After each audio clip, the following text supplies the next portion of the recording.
بسم الله الرحمن الرحيم أعزائي التلاميذ السلام عليكم ورحمة الله وبركاته. Aujourd'hui nous avons rendez-vous avec la séance numéro 2 du chapitre Géométrie dans l'espace.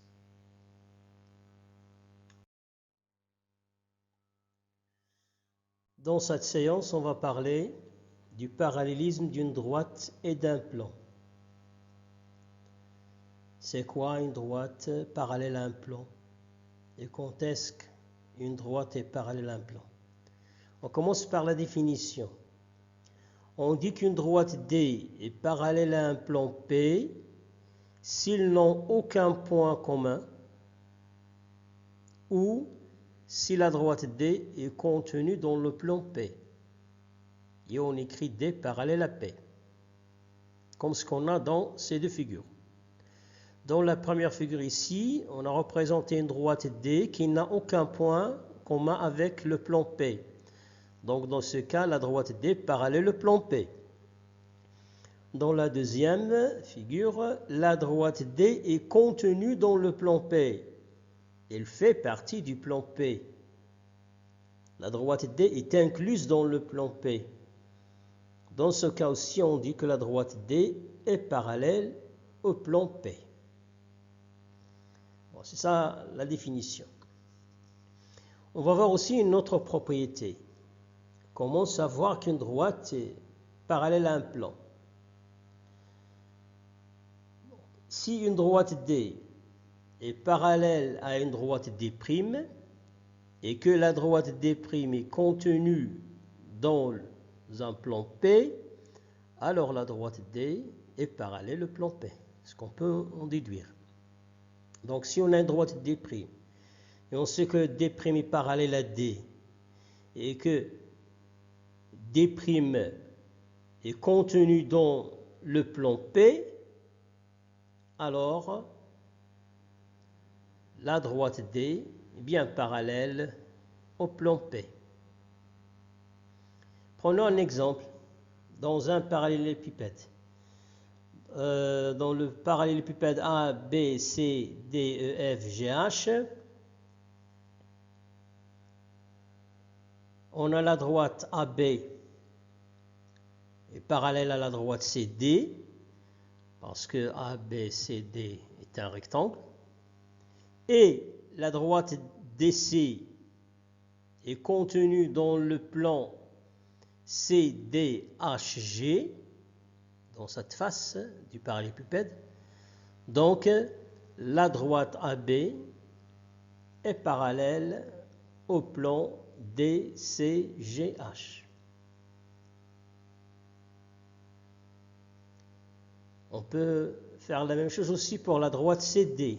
On sait bien que la droite CD est parallèle à la droite HG et la droite HG est contenue dans le plan EFGH, donc la droite DC est parallèle au plan EFGH.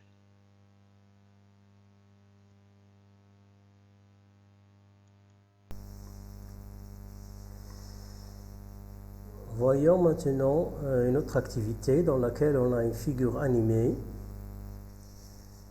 pour voir un peu de plus près une droite parallèle à un plan. Dans cette figure, on a un parallélépipède A, B, C, D, E, F, G, H. Si on considère la droite AD, la droite AD parallèle à BC, parce que ABCD est un rectangle. Et la droite BC, elle est incluse dans le plan BCGF. Voilà. Bon. La droite AD est parallèle à BC, et BC se trouve dans ce plan BCGF. Donc la droite AD est parallèle au plan BCFG. Aussi, on peut considérer la droite HG. La droite HG, elle est parallèle à DC. Et DC est une droite contenue dans le plan ABCD. Donc, la droite HG est parallèle au plan ABCD.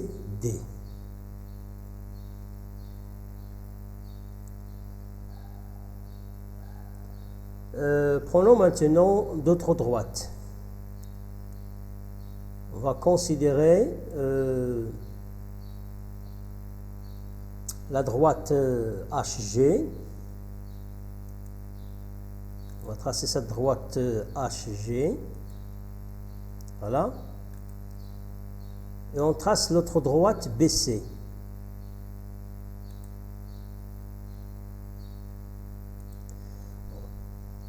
Que peut-on dire de ces deux droites? La droite BC et HG. Regardez si on fait animer cette figure. Voilà, pour voir de plus près la position des deux droites.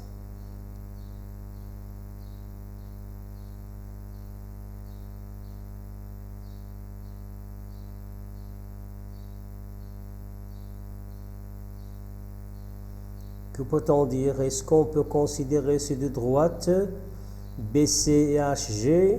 Est-ce qu'on peut dire que ce sont deux droites parallèles, deux droites séquentes, deux droites perpendiculaires? Qu'est-ce qu'on peut dire? Dans ce cas, ce cas qu'on envisage maintenant, on ne peut pas le rencontrer en géométrie plane. Donc, c'est une position des deux droites qu'on ne peut pas trouver dans la géométrie plane. Donc, dans ce cas, les deux droites BC et HG, comme vous voyez, je ne peux pas trouver un plan qui contient les deux droites BC et HG.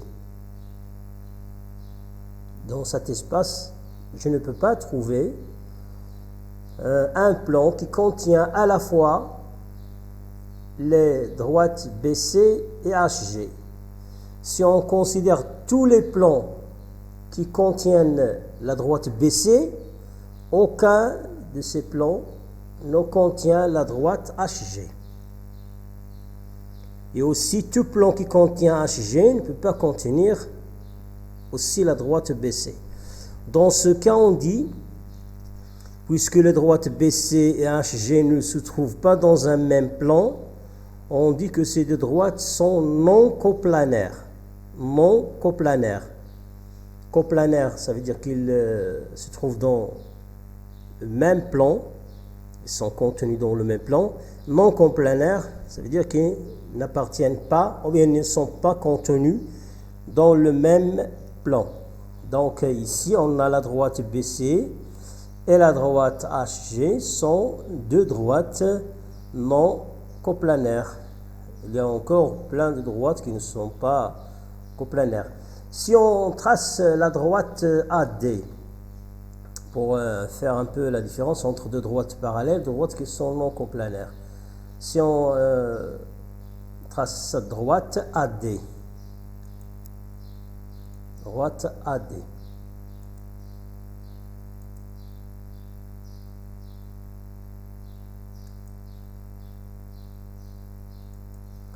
Voilà, regardons bien. Les deux droites BC et AD sont deux droites parallèles. Et ils se trouvent dans le même plan, ABCD. Donc ce sont deux droites parallèles, n'ont aucun point commun, elles sont parallèles. Alors que la droite AD et la droite HG, la même chose, sont deux droites non coplanaires.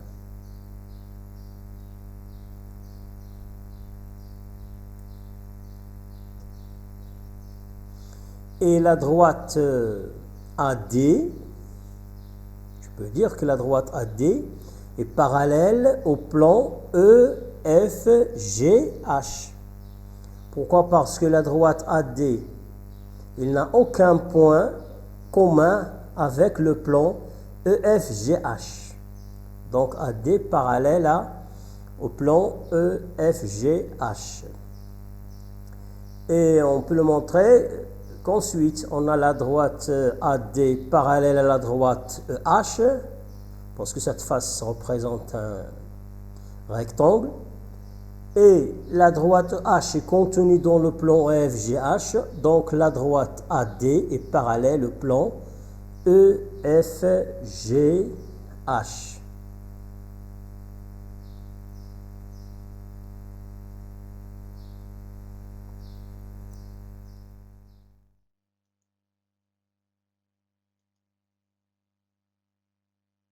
Passons maintenant voir une application. On applique tout ce qu'on a vu jusqu'à maintenant. On applique théorème de Thalès et aussi théorème de Pythagore. On considère l'exercice suivant. SABCD est une pyramide régulière de base le carré ABCD et sa hauteur est SH, qui a pour hauteur SH. M et N sont deux points de SA et SB, respectivement, tels que MN est parallèle à AB.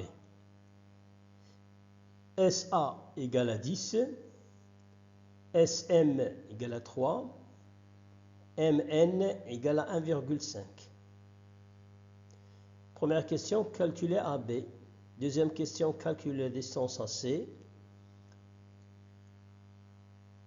Troisièmement, calculer la hauteur SH. Quatrièmement, calculer V, le volume de SABCD.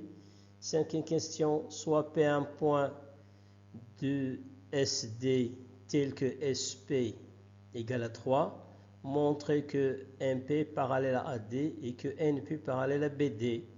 Et la dernière question, montrer que la droite NP parallèle au plan ABCD. Bon, avant de commencer la correction, je vais expliquer des termes ici. SABCD est une pyramide régulière. Pyramide régulière. Lorsqu'on entend pyramide régulière, ça veut dire que la base de cette pyramide est un polygone régulier. Ça veut dire qu'il y a les côtés qui ont même mesure, même longueur, et qu'il est inscrit dans le cercle de centre, le centre de ce polygone.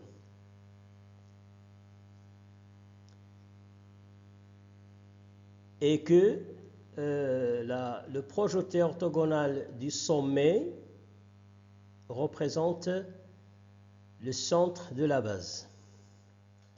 Donc, une pyramide régulière, lorsqu'on entend une pyramide régulière, c'est une pyramide dont la base est un polygone régulier.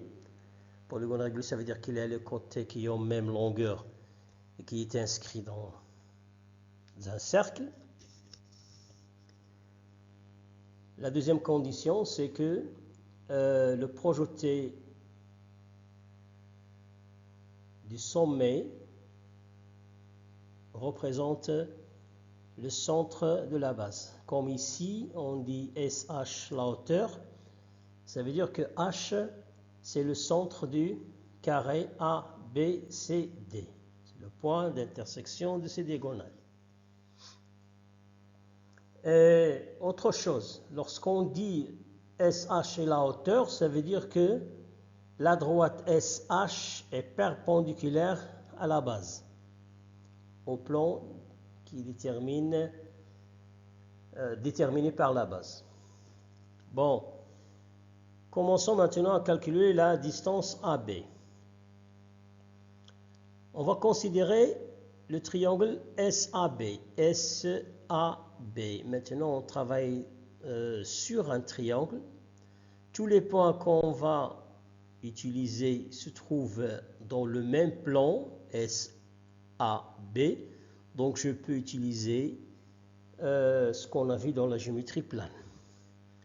Donc en considérant SAB le triangle, M appartient à SA, N appartient à SB et MN parallèle à AB. Donc d'après le théorème de Thalès, on a SM sur SA égale SN sur SB égale à MN sur AB. Et puisque SA égale à 10, SM égale à 3, MN égale à 1,5, on obtient donc 3 sur 10 égale à SN sur SB égale à 1,5 sur AB. Donc si on calcule AB est égal à 1,5 multiplié par 10 divisé par 3. Donc la distance AB est égale à 5. On a pu calculer la distance AB en utilisant le théorème de Thalès. Deuxième question, on veut calculer la distance AC. AC, c'est la diagonale du carré ABCD. Bien sûr, on va utiliser le théorème de Pythagore si les données le permettent. On a ABCD un carré. Donc ABC est un triangle rectangle de sommet B.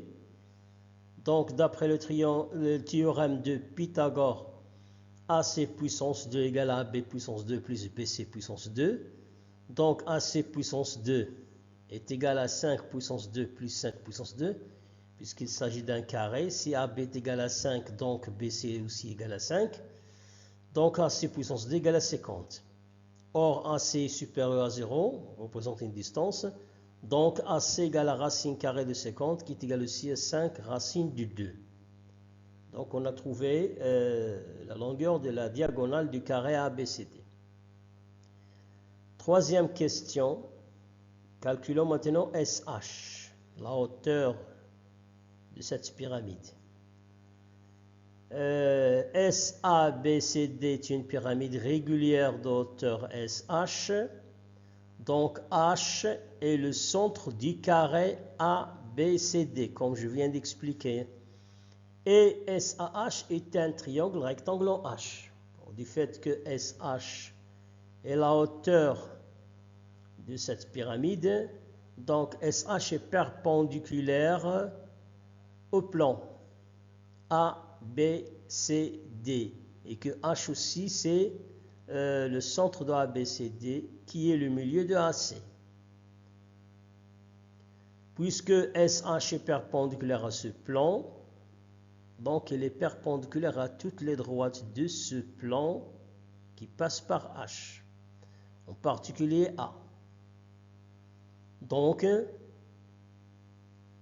le triangle SAH est rectangle en H.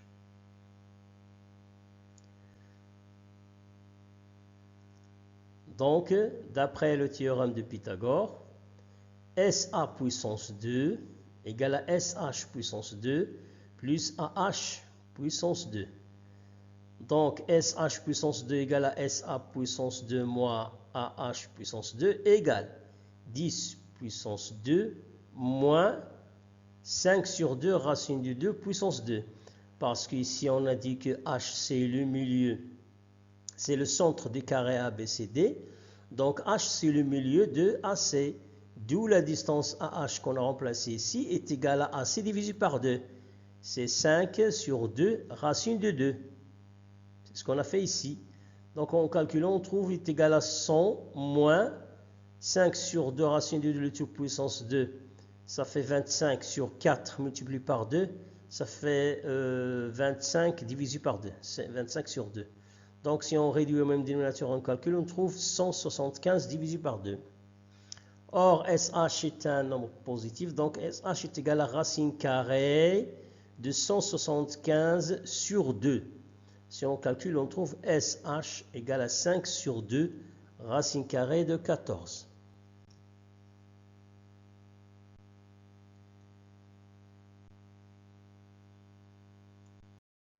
Passons maintenant à la quatrième question. La quatrième question, c'est calculer le volume de cette pyramide. On sait bien que le volume d'une pyramide, c'est la hauteur multipliée par l'aire de la base divisé par 3. Donc, V égale à 1 sur 3 multiplié par la hauteur SH, multiplié par la surface, ou bien l'aire de la base, est égal à AB puissance 2, parce que la base est un carré. En remplaçant, on trouve donc V égale à 1 sur 3 multiplié par 5 sur 2 racine carrée de 14, multiplié par 5 puissance 2. Donc V égale à 125 sur 6 racine carrée de 14. C'est le volume de cette pyramide. La 5e question, on veut montrer que la droite MP est parallèle à AD, sachant que P est un point de SD tel que SP égale à 3.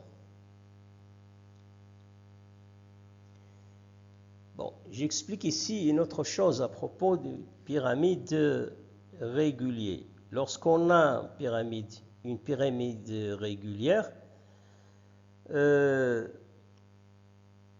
les arêtes SA, SB, SC et SD ont même longueur. Ils ont même longueur. Donc SA est égal à SB, égal à SC, égal à SD. Bon. On a SA, B, C, D, une pyramide régulière. Donc SA égale à SB, égale à SC, égale à SD. Or, SA égale à 10.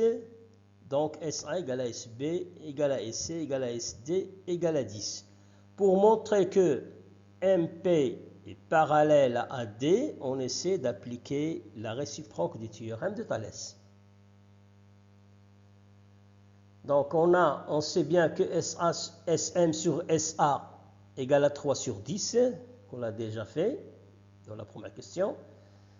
Et on a aussi SP égale à 3 et SD égale à 10, donc SP sur SD égale à 3 sur 10. Donc le rapport SM sur SA égale au rapport SP sur SD. Et puisque dans le triangle SAD, on va travailler maintenant dans le triangle SAD, on a M appartient à SA, P appartient au segment SD, ça veut dire que les points sont alignés et ordonnés. Donc d'après la réciproque du théorème de Thalès, on dit que MP est parallèle à AD. MP est parallèle à AD.